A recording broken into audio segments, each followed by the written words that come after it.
Hello everybody, it's Marty the JavaScript Party. I'm doing one of my simple 3JS videos, and this is a shrinking helix that uses, I think it's the tube mesh and a curve geometry, something curve geometry.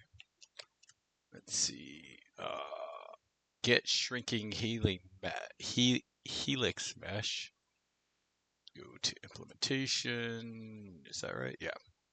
And see, this thing creates a material, which is pretty straightforward, just a regular double-sided mesh. Then it needs to create a curve, which is pretty complicated. So here on the curve, we have like all kinds of stuff. And ChatGPT was the one who wrote this for me. They have this concept of a cat mole rom curve in 3JS.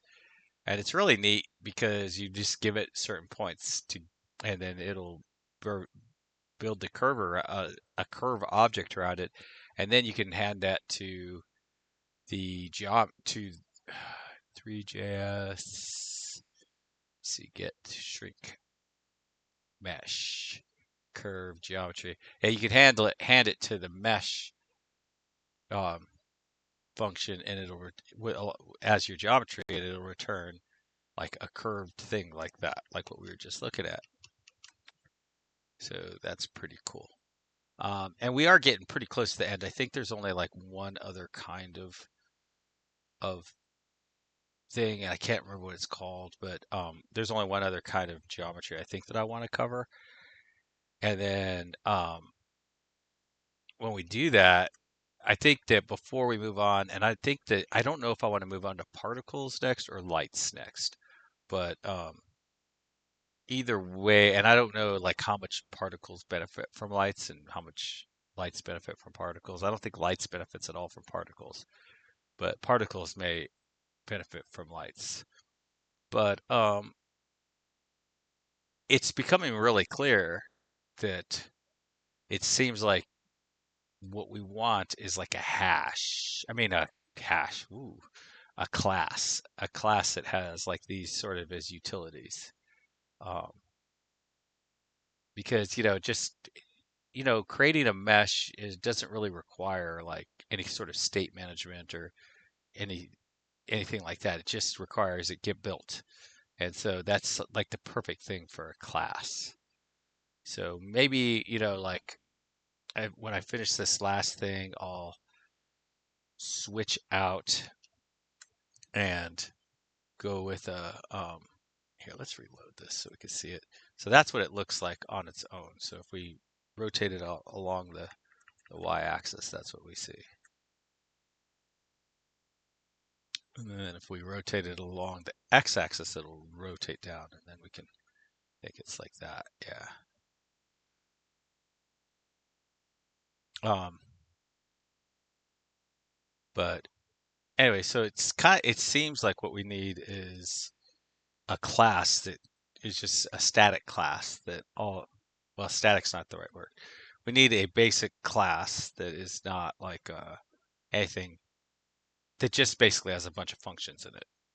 And those functions would be like get gear, get tube, get star, get triangle, get square, like those types of things. It seems like that's what we want to do. So right now what we have is we have like a control service, which I think makes a lot of sense, an STL service, which makes a lot of sense, an animation service.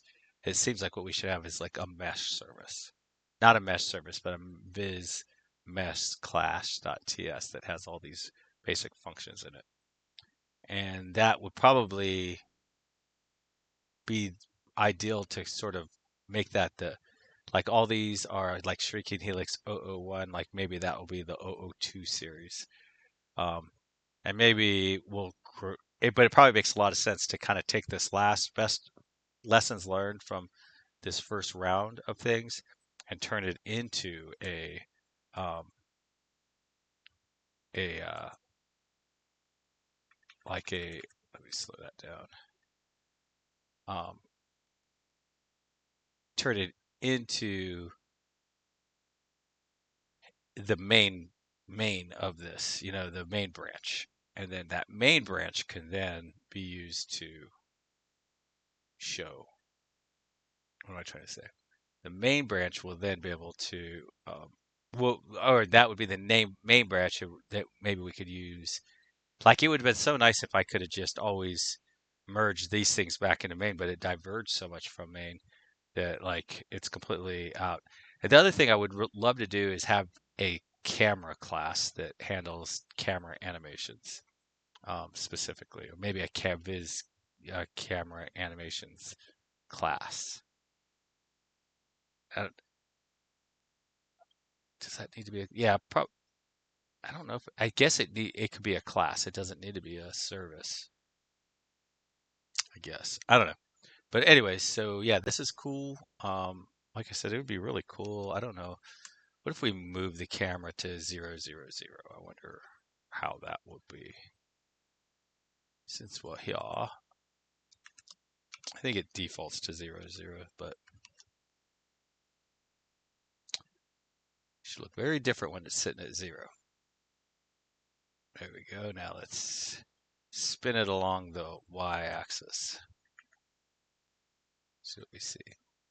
I think that's really cool. Now let's go along the x-axis, kind of the way we were before.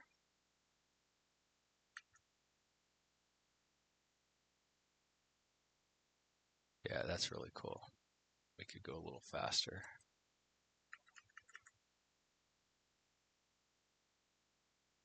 Yeah, I love that. I think that's so cool. But it would be cool if we could animate the camera at that point. And we have animated the camera in this series before. But anyways, I don't know what's next. I'll figure it out. There's one last kind of geometry.